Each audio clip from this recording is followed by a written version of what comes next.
বন্ধুরা, উল্টো রথযাত্রার দিনটি গৃহস্থ বাড়ির জন্য অত্যন্ত গুরুত্বপূর্ণ একটি দিন।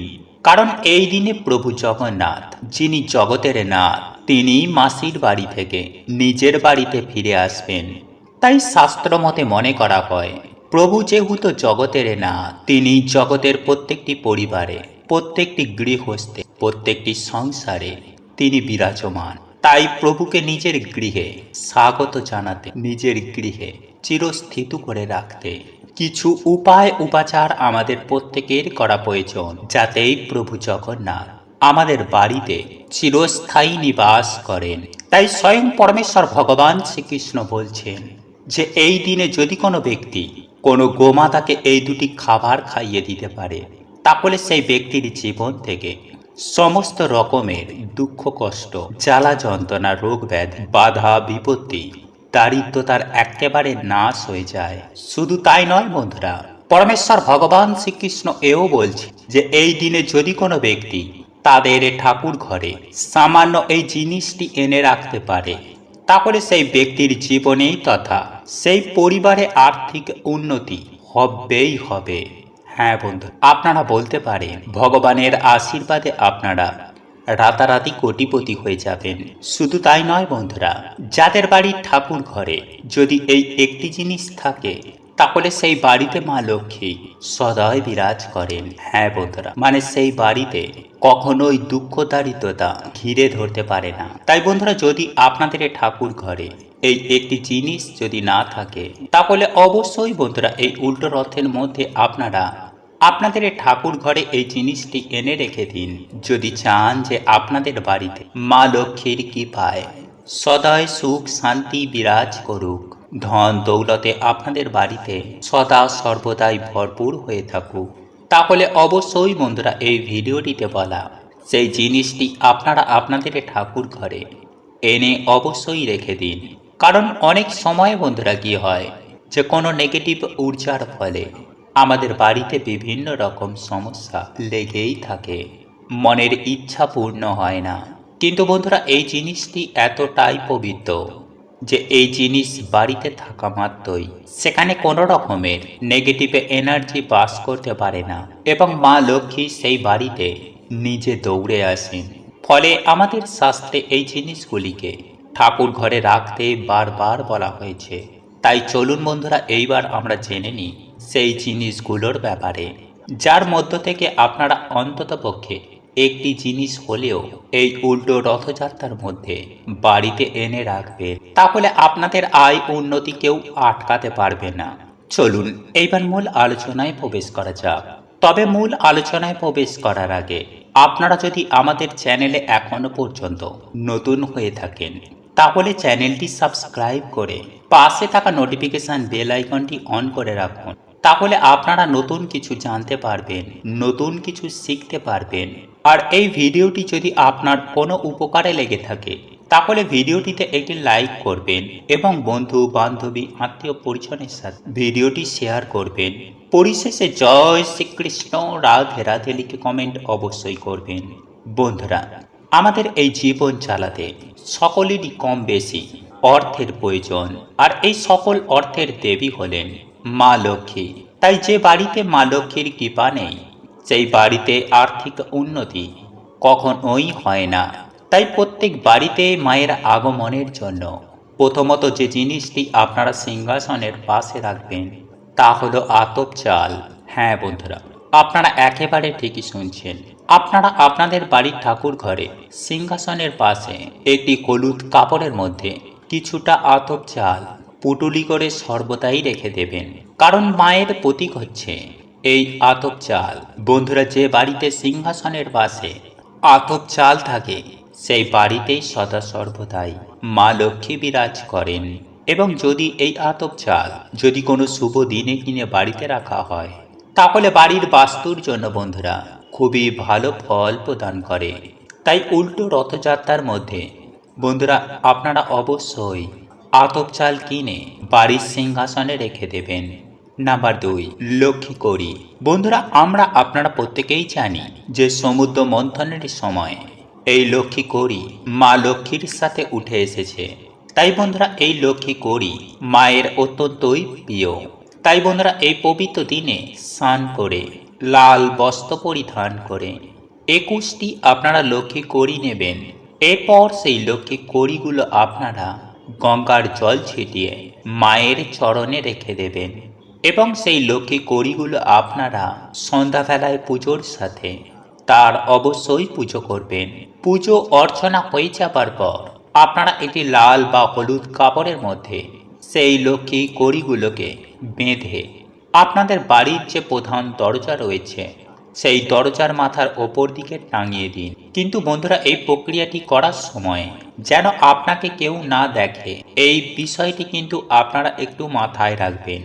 বন্ধুরা এই উপায় বা ক্রিয়াটি আপনারা যদি এই দিন সঠিক নিয়মবিধি মেনে পালন করতে পারেন তাহলে আপনারা বিশ্বাসও করতে পারবেন না যে আপনারা কি উপকারটাই না পাবেন। হ্যাঁ বন্ধুরা, এই উপায়টির ফলে বাড়ি থেকে যেমন বাস্তু দোষ দূর হবে, ঠিক তেমনই আপনাদের পরিবারে প্রচুর আয় উন্নতি হবে। বাড়ি থেকে ঝগড়া ঝামেলা দূর, পরিবারে সুখ শান্তি সমৃদ্ধি আবারও ফিরে আসবে। তাই বন্ধুরা এই উল্টো রথযাত্রার দিন অবশ্যই এই প্রক্রিয়াটি একবার করে দেখতে পারেন। এছাড়াও স্বয়ং পরমেশ্বর ভগবান শ্রীকৃষ্ণ বলছেন যে ব্যক্তি উল্টো রথযাত্রার দিন এই দুটি খাবার গরু ও কুকুরকে খাওয়াতে পারবে সেই কোটিপতি হয়ে যাবে। হ্যাঁ বন্ধুরা, এটি পরীক্ষিত এবং প্রমাণিত, কারণ আমি নিজেও ব্যক্তিগতভাবে এই উপায় বা ক্রিয়াটি পালন করে চলি। আমিও ভীষণভাবে উপকৃত।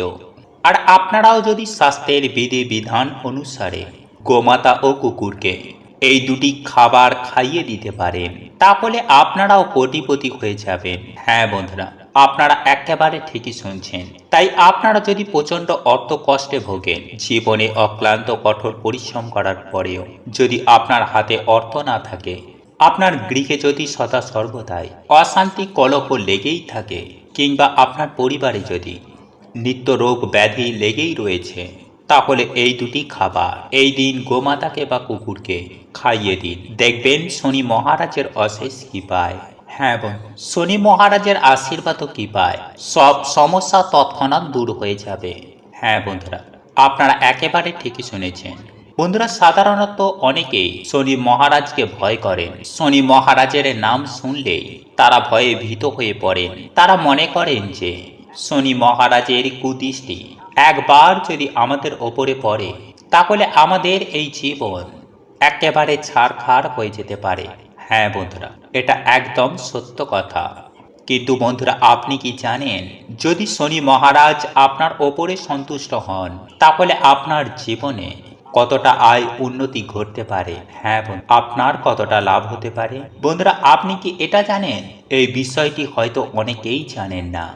দেখুন বন্ধুরা, আজ আমি আমার এই ভিডিওটির মাধ্যমে আপনাদেরকে সুন্দরভাবে জানিয়ে দেব যে আপনি যদি আর্থিক সংকটের মধ্যে থাকেন, আপনার চতুর্দিকে যদি সমস্যা থেকে থাকে, তাহলে এই উল্টো রথযাত্রার দিন এই খাবার দুটি অতি অবশ্যই গোমাতা বা কুকুরকে খাইয়ে দিন। তাহলে দেখবেন শনি মহারাজের কৃপায় আপনার দুর্ভাগ্য সৌভাগ্যে পরিণত হবেই হবে। বন্ধুরা মৎস্য পুরাণে শনি মহারাজকে জনহিতকর অর্থাৎ মানুষের কল্যাণের কাজে তাকেই সেখানে স্থান দেওয়া হয়েছে। তাই শনি মহারাজকে আপনারা যদি একবার সন্তুষ্ট করতে পারেন তাহলে অবশ্যই তার কৃপা দৃষ্টিও আপনারা সুনিশ্চিতভাবে পাবেন। তাই চলুন বন্ধুরা আমরা এইবার জেনে নিই যে কোন খাবার দুটি এই দিন গোমাতা ও কুকুরকে খাওয়ালে আর্থিক কষ্ট থেকে আপনারা মুক্তি পেতে পারেন। দেখুন বন্ধুরা, আপনি যদি চান আপনার জীবন থেকে চিরতরে আর্থিক সমস্যা দূর হয়ে যাক, তাহলে শনি মহারাজকে আপনাদের সন্তুষ্ট করতেই হবে। দেখবেন আপনার জীবনে যে কোনো মুহূর্তে যে কোনো সমস্যার খুব সহজেই সমাধান ঘটে যাবে। বিশেষভাবে আপনি যদি কোনো অর্থনৈতিক দিক থেকে সংকটের মধ্যে পড়েন, তাহলে সেই সংকট থেকে আপনি প্রভুর কৃপায় আপনি তৎক্ষণাৎ উদ্ধার হয়ে যাবেন। তবে আজ আমি আপনাদেরকে যে খাবার দুটির কথা জানিয়ে দেব, এই খাবার দুটি অতি সহজেই আপনারা গোমাতা বা কুকুরকে খাওয়াতে পারেন। তবে এটি খাওয়ানোর আগে আপনাকে বেশ কিছু নিয়ম পালন করতে হবে, তবেই আপনাদের ওপরে শনি মহারাজ অত্যন্ত হারে সন্তুষ্ট হবেন। বন্ধুরা, পুরাণে কথিত আছে যে যে ব্যক্তি উল্টো রথযাত্রার দিন আপনি যখন বাড়ি থেকে বেরোবেন, তারপরে আপনি যদি কোনো অসহায় গরিব দুঃখী দুস্থ মানুষকে বা কোনো ভিখারিকে যদি দেখেন, আর সেই ব্যক্তি যদি আপনার কাছে যদি সাহায্য চাইতে আসেন, তাহলে আপনি কখনোই তাকে খালি হাতে ফিরিয়ে দেবেন না। সেই ব্যক্তিটিকে হতাশ করবেন না, কারণ ওই সময়টিতে আপনি যে ব্যক্তিটিকে দেখছেন, অর্থাৎ এই ধরনের অসহায় দিন দুঃখী ভিখারি, আপনি যদি এই দিন তাকে কোনো না কোনো কিছু সাহায্য করতে পারেন আপনার সাধ্য ও সামর্থ্য অনুযায়ী, তাহলে শনি মহারাজের কুপ্রভাব থেকে আপনি অতি সহজেই বাঁচতে পারবেন। কারণ আপনারা প্রত্যেকেই জানি যে শনি মহারাজ হলেন কর্মফলদাতা, আর আপনারা এটাও জানি যে দান ধর্ম পরম। তাই আপনি যদি এই দিনে এই রূপ ক্রিয়াটি করেন, তাহলে আপনার এই ভালো কর্মের ফলে শনি মহারাজ আপনার জন্য ভালো কিছু উপহার দেবেনই দেবেন। তাই বন্ধুরা, পৌরাণিক তথ্য অনুযায়ী এটি বর্ণিত করা হয়েছে। তাই আপনি কখনোই কোনো অসহায় গরিব দিনদুঃখী মানুষকে খালি হাতে ফিরিয়ে দেবেন না। যদি আপনার কাছে সাহায্য চাইতে নাও আসে, তবুও আপনি এগিয়ে গিয়ে আপনি অতি অবশ্যই আপনার সাধ্য ও সামর্থ্য অনুযায়ী সাহায্য করবেন। দেখবেন শনি মহারাজ আপনার ওপর অত্যন্তই সন্তুষ্ট হবেন। যাই হোক বন্ধুরা, এরপর দ্বিতীয়ত যে নিয়মটি আপনাদেরকে পালন করতে হবে তা হল, বন্ধুরা, আপনারা আপনার বাড়ির পার্শ্ববর্তী যে কোনো শনি মন্দিরের আশেপাশে যদি কোনো অসত্য গাছ থেকে থাকে, সেই অসত্য গাছের গোড়ায় অতি অবশ্যই কিছুটা পরিমাণ কালো তিল ও সামান্য পরিমাণে সরিষার তেল ঢেলে দিয়ে আসবেন। আর আপনাদের পক্ষে যদি সম্ভব হয়, তাহলে শনি মহারাজের যে কোনো মন্দিরে এই কালো তিল বা সরিষার তেল কিংবা কালো রঙের কোনো বস্ত্র আপনি এই দিন দান করে আসতে পারেন। আর যদি আপনি এই কাজটি উল্টো রথযাত্রার দিন করতে পারেন, তাহলে তো আর কোনো কথাই নেই। দেখবেন এর ফলে আপনার জীবনে পারিবারিক সমস্যা বলুন কিংবা আর্থিক সমস্যাই বলুন, এই সমস্ত কিছুই সমস্যা এক নিমেষেই দূর হয়ে যাবে। যাই হোক বন্ধুরা, এইবার আমি আপনাদেরকে জানিয়ে রাখি যে এই উল্টো রথযাত্রার দিন কোনো গোমাতা কিংবা কোনো কালো রঙের কুকুরকে আপনারা খেতে দেবেন। হ্যাঁ বন্ধুরা, এই দিন অতি অবশ্যই গোমাতাকে রুটির সঙ্গে আখের গুড় মিশিয়ে গোমাতাকে খাইয়ে দেবেন। তবে এখানে রুটি কিনে খাওয়াবেন না, আপনারা আটা কিনে নিজের হাতে রুটি তৈরি করবেন। আপনি যেমন পারবেন তেমনই তৈরি করুন, কিন্তু বানাবেন বাড়িতে। সেই রুটিতে গুড় মাখিয়ে নিজেদের মনস্কামনা জানিয়ে সেই রুটি রথযাত্রার দিন কোনো গোমাতাকে খাইয়ে দিন। ঠিক তেমনই কোনো কালো কুকুরকে আপনি রুটি আর মিষ্টি খাইয়ে দিন। এটি আপনার পক্ষে অত্যন্ত শুভ ফল এনে দেবে। হ্যাঁ বন্ধুরা, আপনার কল্যাণ হবে।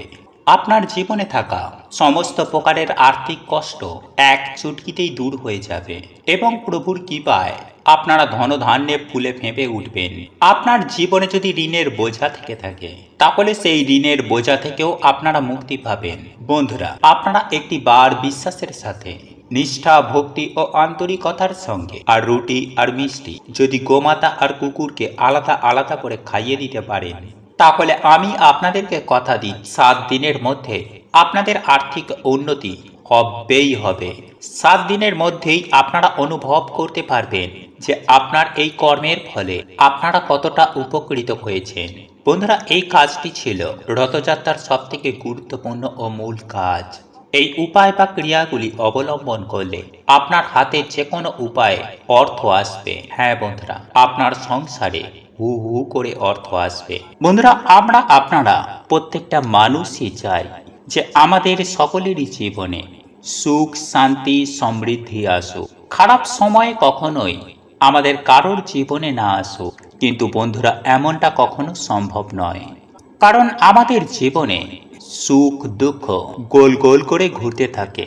বন্ধুরা, এই সুখ চলে যাবার পর দুঃখ আসে, আবার দুঃখ চলে যাবার পর পুনরায় সুখ ফিরে আসে। হ্যাঁ বন্ধুরা, আমরা প্রত্যেকেই জানি যে দুঃখের সময় কাটানো অত্যন্ত কষ্টকর হয়, কিন্তু বন্ধুরা এই সময়ে এমন বিশেষ কিছু সংকেত প্রাপ্ত করা যায় যা দেখে আপনি খুব সহজেই বুঝতে পারবেন যে আপনার ভালো সময় কখন আসতে চলেছে।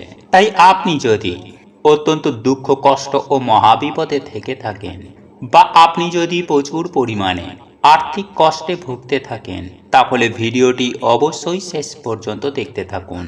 চলুন এইবার মূল আলোচনায় প্রবেশ করা যাক। তবে মূল আলোচনায় প্রবেশ করার আগে আপনারা যদি প্রভু জগন্নাথ দেবের আশীর্বাদ ও কৃপা দৃষ্টি লাভ করতে চান, তাহলে জয় জগন্নাথের জয় লিখে কমেন্ট অবশ্যই করবেন। বন্ধুরা, আমি সবার প্রথমে যে বিষয়টি আপনাদেরকে জানিয়ে দেব তা হলো টিকটিকি। বন্ধুরা, যদি আপনারা বাড়িতে তিনটে টিকটিকিকে একই জায়গায় দেখতে পান, তাহলে বন্ধুরা এটি আপনাদের বাড়িতে মা লক্ষ্মীর আগমনের সংকেত বোঝায়। যদি একটি টিকটিকিকে আপনারা অন্য টিকটিকির পিছন করতে দেখেন, তাহলে এটা বাড়িতে উন্নতির সাক্ষাৎ সংকেত বোঝায়। তুলসী মঞ্চে যদি আপনারা টিকটিকি দেখতে পান, তাহলে এটাও খুব ভালো সংকেত বন্ধুরা মনে করা হয়। তাই যদি কোনো বিশেষ দিনে আপনারা এমনভাবে টিকটিকিকে দেখতে পান, তাহলে তার ওপরে অবশ্যই আপনারা চাল ও সিঁদুর দেবেন। এতে বন্ধুরা দুর্ভাগ্য কেটে সৌভাগ্যের আগমন হয়। এরপর দ্বিতীয় যে সংকেতটির কথা বলবো তা হলো কালো পিঁপড়ে। বন্ধুরা, জ্যোতিষ শাস্ত্র অনুসার কালো রঙের পিঁপড়ে মা লক্ষ্মীর সংকেত বোঝায়। তাই বাড়িতে যদি হঠাৎ করে কালো রঙের পিঁপড়েরা গোল করে ঘুরতে থাকে, তাহলে এটাও বাড়িতে মা লক্ষ্মীর আগমনের সংকেত দেয়। তাই কালো রঙের পিঁপড়ে দেখতে পেলে তাকে আটা বা চিনি খেতে দিতে কিন্তু একদম ভুলবেন না। এতে বন্ধুরা কিছুদিনের মধ্যেই আপনাদের দুর্ভাগ্যের নাশ হয়ে যাবে। নাম্বার 3, বন্ধুরা আমরা সকলেই জানি যে স্বপ্নে আমরা বিভিন্ন রকমের সংকেত পাই। তাই যদি আমাদের ভাগ্যে ধন প্রাপ্তি থাকে, তাহলে তা মা লক্ষ্মী আমাদের স্বপ্ন সংকেতের মাধ্যমে দেন। তাই বন্ধুরা, যদি স্বপ্নে আপনারা বারবার ঝাঁটা, পেঁচা, সাপ, বেজি বা পয়সা এই সব সংকেত দেখতে পান, তাহলে অবশ্যই বন্ধুরা আপনার নিকট ভবিষ্যতে আপনাদের ধন প্রাপ্তির যোগ রয়েছে। নাম্বার 4, শঙ্খের আওয়াজ। যদি বন্ধুরা আপনারা বারবার শঙ্খের আওয়াজ শুনতে পান, বা আপনার যদি মনে হয় আপনার আশেপাশে বারবার কোথাও শঙ্খ বাজছে, তাহলে নিশ্চয়ই বন্ধুরা আপনাদের ওপর মা লক্ষ্মীর কৃপা হয়েছে। খুব তাড়াতাড়ি বন্ধুরা আপনাদের জীবন থেকে দুর্ভাগ্য কেটে সৌভাগ্যের আগমন হবে। তাই এই মাসে যদি বন্ধুরা আপনারা এই সংকেতগুলি পেয়ে থাকেন, তাহলে আপনারা খুবই ভাগ্যশালী। নাম্বার 5, বন্ধুরা শাস্ত্রে কিছু পাখিকে বাড়ির আশেপাশে আসা বা বাড়িতে থাকা খুবই শুভ বলে মনে করা হয়েছে। তাই যদি আপনাদের বাড়িতে এই মাসে কিছু পাখি এসে বাসা বাঁধে, তাহলে বন্ধুরা এটি খুবই ভালো সংকেত। বিশেষ করে পায়রা, পেঁচা, ঘুঘু পাখি, চড়াই পাখি। তাই এই পাখি যদি বন্ধুরা আপনাদের বাড়িতে বাসা বাঁধে, তাহলে ভুলেও কিন্তু বন্ধুরা এই সময় আপনারা তাড়াবেন না। এবং অবশ্যই যদি বন্ধুরা আপনারা পারেন, তাহলে তাদেরকে কিছু না কিছু খেতে দিন। এতে মা লক্ষ্মী এবং স্বয়ং পরমেশ্বর ভগবান শ্রীকৃষ্ণের কৃপা সদা সর্বদাই আপনাদের ওপর বজায় থাকবে। সদা সর্বদাই আপনারা জীবনে সফলতা প্রাপ্ত করবেন এবং বাধা বিঘ্নকে কাটিয়ে তুলবেন। বন্ধুরা, এই সময়কালের মধ্যে আপনারা যদি সকালবেলায় কোথাও কোনো কাজে যাবার সময় প্রায় দিনই কোনো বাছুরকে যদি কোনো গোমাতার স্তন পান করতে দেখেন, বা আপনি যদি স্বপ্নের মাধ্যমে প্রায় দিনই কোনো দেবদেবীকে দর্শন করেন, তাহলে আপনি এটুকু সুনিশ্চিত হয়ে যান যে আপনার অত্যন্ত ভালো সময় আসতে চলেছে। বন্ধুরা, এরপর দ্বিতীয় যে সংকেতটির কথা বলবো তা হলো, বন্ধুরা এই সময়কালে আপনি আপনার ঠাকুর ঘরে পুজো আরাধনা করার সময় যদি আপনার চোখ দিয়ে জল পড়তে শুরু করে, বা পুজো আরাধনা করার সময় যদি আপনার মনে হয় আপনি যে দেবদেবীর পুজো আরাধনা করছেন তিনি আপনাকে দেখে হাসছেন, তাহলে এটি খুবই ভালো সংকেত বলে মনে করা হয়। বন্ধুরা, এর মানে হলো ঈশ্বর বা ভগবান আপনার ওপর খুবই প্রসন্ন। আপনি যে দেবদেবীর পুজো আরাধনা করছেন সেই দেবদেবী আপনার সাথে ও আপনার গৃহে অধিষ্ঠান করছেন, এবং আপনার জীবনে ভালো সময় খুব তাড়াতাড়ি আসতে চলেছে। বন্ধুরা, এরপর তৃতীয় যে সংকেতটির কথা বলবো তা হলো, বন্ধুরা যদি আপনার বাড়িতে বারবার কুকুর, বিড়াল, গরু, হনুমান এমন সব জীব আসতে শুরু করে, বা যদি হনুমান এসে আপনার বাড়ি থেকে কোনো খাবার নিয়ে যায়, বা যদি গোমাতা এসে আপনার বাড়ির সামনে দাঁড়িয়ে পড়ে, বা যদি আপনার বাড়িতে কোনো কুকুর, বেড়াল বাচ্চা প্রসব করে, বা যদি চড়াই পাখি আপনার বাড়িতে বাসা বাঁধে, তাহলে এটা খুবই ভালো সংকেত বলেই মনে করা হয়। কারণ আপনার বাড়িতে কোনো পজিটিভ এনার্জির বাস রয়েছে, আর এর কারণেই এরা ছুটে ছুটে আপনার বাড়িতেই চলে আসে। বন্ধুরা, এরপর চতুর্থ যে সংকেতটির কথা বলবো তা হলো, বন্ধুরা, যদি আপনার ঘুম ভোর 3টে থেকে ভোর 5টার মধ্যে ভেঙে যায়, তাহলে আপনি এটুকু সুনিশ্চিত হয়ে যান যে আপনি খুবই ভাগ্যশালী। কারণ ব্রহ্ম মুহূর্তে আপনার বাড়িতে কোনো দেবদেবীর আগমন হয়, আর তিনি এসে আপনাকে ঘুম থেকে তুলে দেন। বন্ধুরা, যদি আপনি ওই সময়ে ঘুম থেকে উঠে সেই সময় ঈশ্বরের নাম জপ তপ করেন, ঈশ্বরের কাছে প্রার্থনা করেন, তাহলে আপনার জীবন খুব তাড়াতাড়ি পরিবর্তন হয়ে যাবে। এরপর পঞ্চম যে সংকেতটির কথা বলবো তা হলো, বন্ধুরা, যদি আপনার বাড়িতে হঠাৎই কালো পিঁপড়ের আগমন হঠাৎ করেই বেড়ে যায়, তাহলে এটুকু আপনি সুনিশ্চিত হয়ে যান যে আপনার বাড়িতে মা লক্ষ্মীর আগমন হবে। ফলে টাকা পয়সা জনিত কোনো রকম কোনো সমস্যা আপনার জীবনে আর থাকবে না। তাই অতি অবশ্যই বন্ধুরা, এই কালো পিঁপড়েগুলির দিকে প্রণাম জানিয়ে আটার মধ্যে কিছু পরিমাণ চিনি মিশিয়ে তাদের খেতে দিন। এর ফলে আপনার গৃহে মা লক্ষ্মীর আগমন ঘটবে এবং এর ফলে আপনার পরিবারে সুখ, শান্তি, সমৃদ্ধি ঘটবে। বন্ধুরা, এরপর ষষ্ঠ যে সংকেতটির কথা বলবো তা হলো, বন্ধুরা, যদি আপনার বাড়িতে যদি একই জায়গায় যদি 3টে টিকটিকি দেখতে পান, তাহলে এটি অত্যন্ত শুভ বলে মনে করা হয়। কারণ এরাও বাড়িতে মা লক্ষ্মীর আগমনের সংকেত দেয়। এরপর সপ্তম যে সংকেতটির কথা বলবো তা হলো, বন্ধুরা, যদি আপনার বাচ্চাদের আগমন বেড়ে যায়, বা যদি বাচ্চারা আপনাকে দেখে একগাল হাসি দেয়, তাহলে আপনি এটুকু সুনিশ্চিত হয়ে যান যে আপনার সাথে ঈশ্বরের আশীর্বাদ রয়েছে।